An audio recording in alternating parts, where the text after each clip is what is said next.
This morning, everyone. It's Mark from Mark's Gone Walking, and well, I'm doing a bit of one of my favourite tracks, Snowdon Ranger, and come out relatively early. It's just after 8 to try and avoid the crowds, but it'll be busy on top. But luckily today it's a bit cooler than it was yesterday. So there's the peak behind me, as you can see, covered in clouds. So well, I'm hoping it's going to be a bit quieter today. I know yesterday it was glorious weather, so it would have been absolutely packed, wouldn't it? But we'll see how we get on. I'm sure it'll be absolutely mad up there. But the reason I'm doing this today, I've been in the gym lately, trying to get my fitness levels up, but that's been going okay. And I'm a month away from going to my trip to Nepal, which will be good. I'm off to do the Annapurna base camp, so I'm trying to lose a few last minute pounds.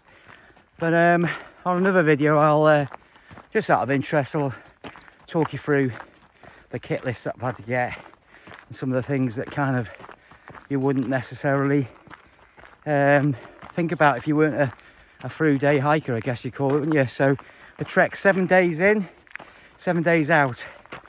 It goes up to about 13,500, so not to be sniffed at. And got a call with the doctors or the nurse on Tuesday to get me jabs and get some altitude medication if I need it. I'm going to be stuck on the side of in Nepal without the right stuff with me, so I'll do a different video, separate video, just to talk you through my kit list. But today I'm going to enjoy the Snowdon Ranger, and it's just after 8 and it's starting to get really humid. It's this weather's on its head at the moment, isn't it? But well, I'll leave that to the so-called experts to talk about. But at the moment I'm just enjoying the day, living the moment, as they say.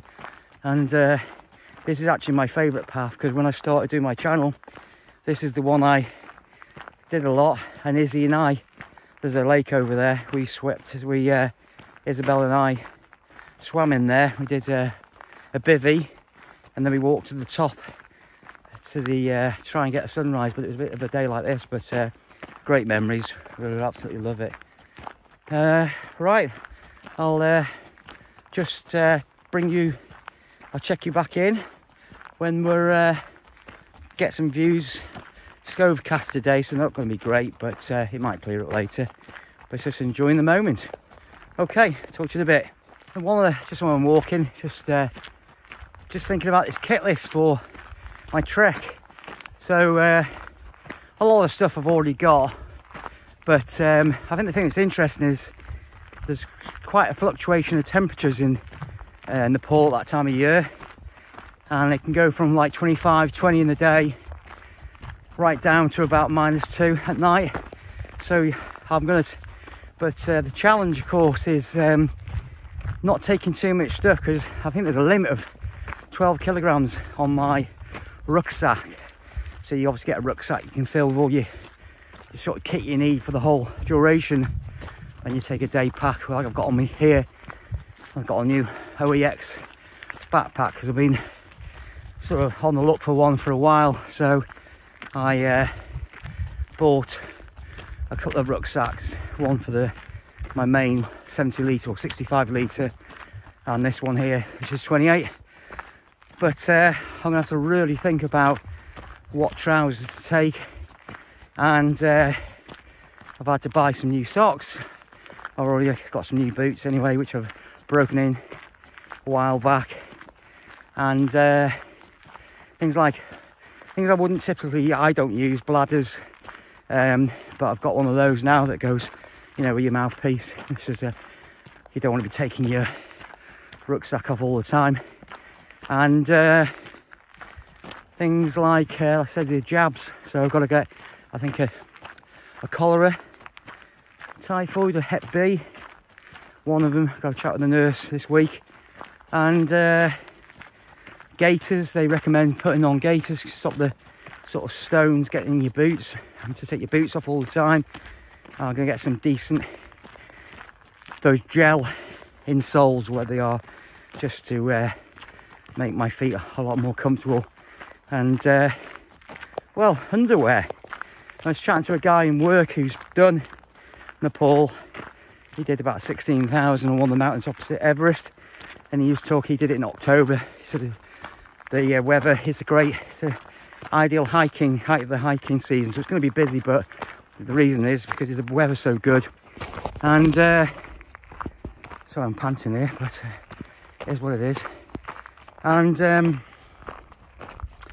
so yeah, so I've got to think about, obviously I take a lightweight water shell, hard shell with me, and I've got a couple of other sort of medium fleeces, and I bought myself a decent Fial rather than fleece as well, like a winter fleece for the tea houses when it's cold at night. So the things like, say, underwear, I think you can get bamboo, made out of bamboo apparently, stops you sweating or wicks away the moisture, things like that. I haven't done a hike over multiple days before, so you've got to think I've got a medical kit as well with all the necessary stuff in there, Vaseline probably being one of them, and stop me chafing, stop me getting some sores, so that'll be interesting. Got plasters for my feet.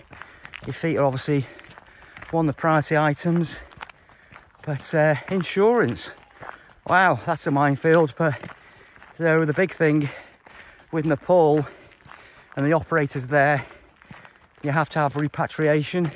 So in the event of well, basically me dying, they've got to get you off the mountain with a helicopter. And I went for Annapurna because I'm of a certain age, and I wanted to enjoy it. It's very picturesque in that part of the Himalayas, and I'll see how I get on at 13.5 before I think about whether I do Everest or something higher. But I'm really looking forward to it. It's been planned for a couple of years, this. I had to postpone it last year because of work commitments, but this year it's sort of fallen into place, thankfully, and I can actually finally get it done because it's been paid for quite a while. The tour operator have been absolutely amazing, very flexible, and no problem whatsoever. Next week, job to do, get a trekking permit for Nepal. You've got to get one of those. I think you can get them at the airport, Kathmandu, but it's advisable. I don't want any disruption at the airport, so I'll get that done next week, so that's out of the way. And yeah, so I'll go through the kit list, but there's things that, you know, just things that you probably wouldn't think of, and like your travel towel and things you don't want to forget. You don't want to forget your travel towel, do you? So I've got I've invested in some new gloves, some decent winter gloves for the evening. I mean, I do feel the cold, and although it's going to be warm in the daytime, I do not want to be cold in the tea houses. And I think as well, sleeping arrangements, that's going to be an interesting one. So I'm meeting up with about 20 people I've never met before, and I think the great thing about sort of hiking and trekking, if you want to have a bit of quiet time, you can do, or if you want to socialise, you can do. I guess that'll be towards the end of the day in the tea houses. But the sleeping arrangements, because it's the height of hiking season, it's kind of frowned upon to request a solo room. So I'm going to be paired up with another person in the group. I would imagine they'll probably put me together with someone the same age, probably a male, I would imagine. But you've got to share a room, so that'll be interesting, because I snore, but then again they may snore, so we'll see how we get on. And I'm sure by the end of the trek we'll be the best of friends. But it'd be interesting. Regarding filming it, I obviously want to enjoy the moment, and although, you know, this is my thing, I do film my treks and things and my walks, but I want to kind of absorb it, so I'm going to limit myself to 3 minutes a day. I'm going to give you a bit of a recap, a summary, maybe at the beginning of the day, about the previous day, and thoughts on progress, But I'll take my GoPro and my camera, obviously, on my phone, but I'm not going to spend all my time filming it. I've decided to take my camera, leave my camera at home, my really nice one, my Sony one. It's just the simple fact, the weight, really. Got to think about that. But yeah, 3 minutes a day, just a bit of a summary, recap, give you a flavour of some of the views, and well, I'm sure it'll have I'll have plenty of stories to tell from my little adventure. Anyway, I'm going to put this away now because a group of people look at me talking to my phone. All right, see you later. There you go.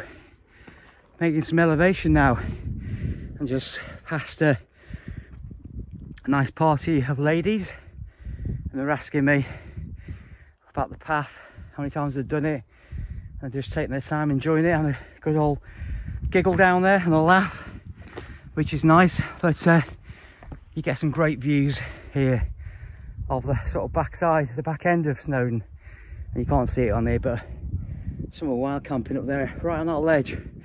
It's over there on the ledge there. So what a nice little spot that is, eh?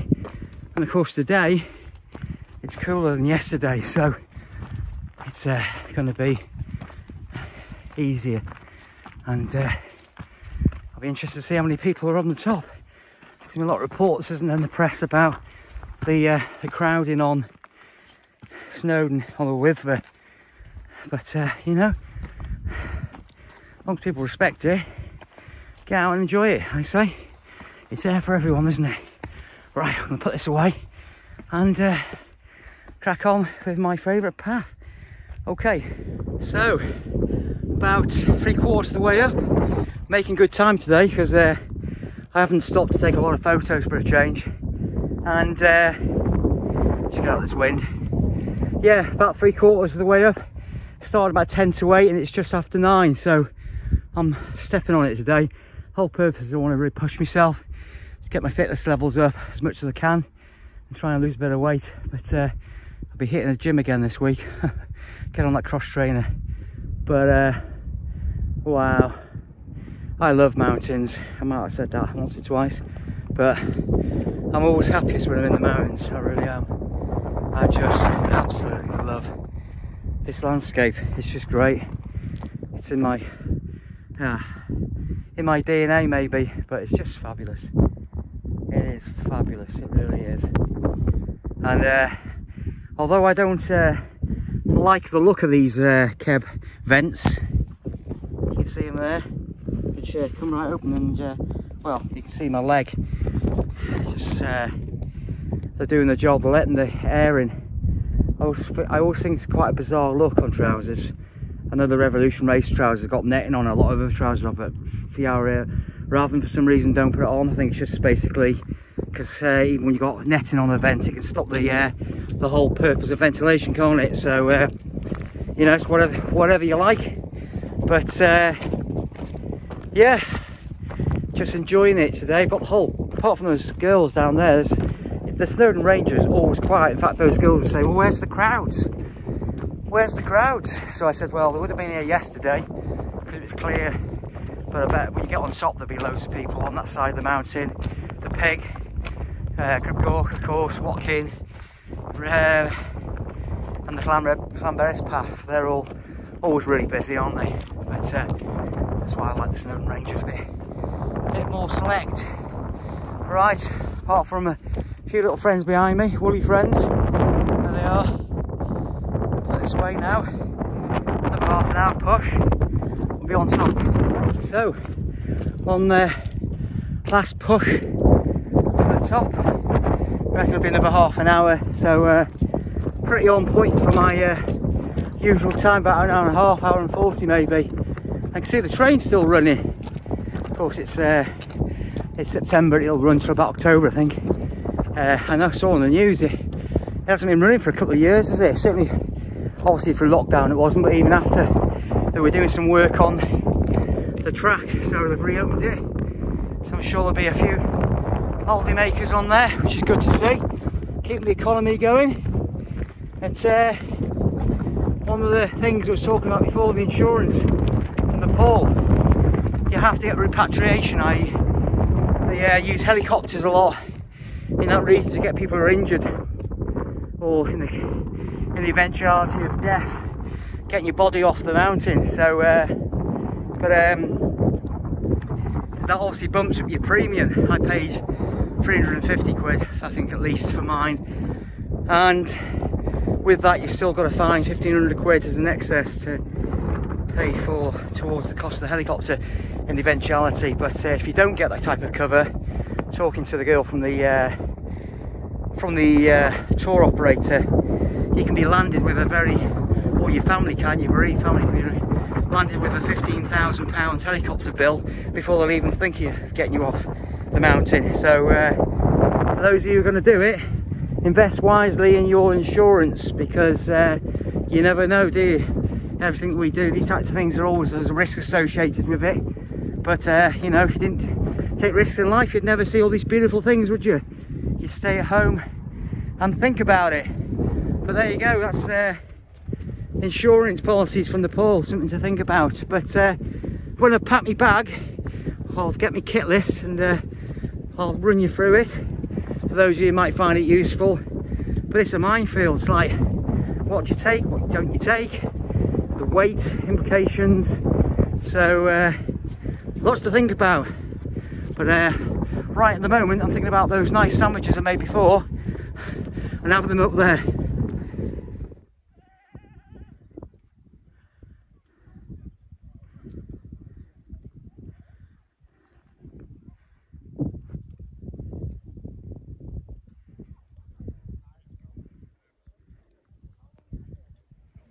Well guys, just on the just below the summit on Awithva, and it's September, but we've had some warm weather lately, so I decided not to wear my Scarpa boots because it's been quite warm. And I got these Solomon, you see them there, these trail shoes on, these Ultra 04s. And when I first bought them, I kind of bought them in a bit of a rush really, and I didn't go for the Gore-Tex. And these things are not Gore-Tex, they're trail running shoes, but I think I might have found the ideal conditions for them. So they're not made for wet weather, because what if you do, they go straight through the membrane on it. You can see that there, you can just see that on the front of the toe there. There you go. But unlike a boot, a Gore-Tex boot, these things, my feet haven't itched at all, haven't got warm, haven't been sweaty, and I think for dry conditions on warm days these are absolutely ideal.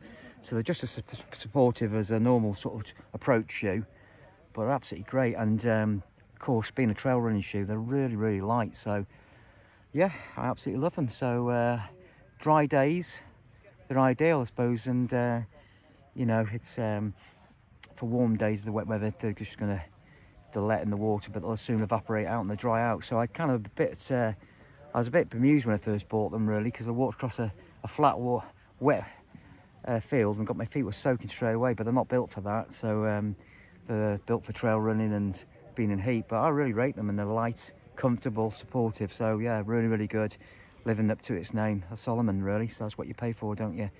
Anyway, I'm going to put this away. Just thought I'd share my thoughts on it, and I think I finally worked it out.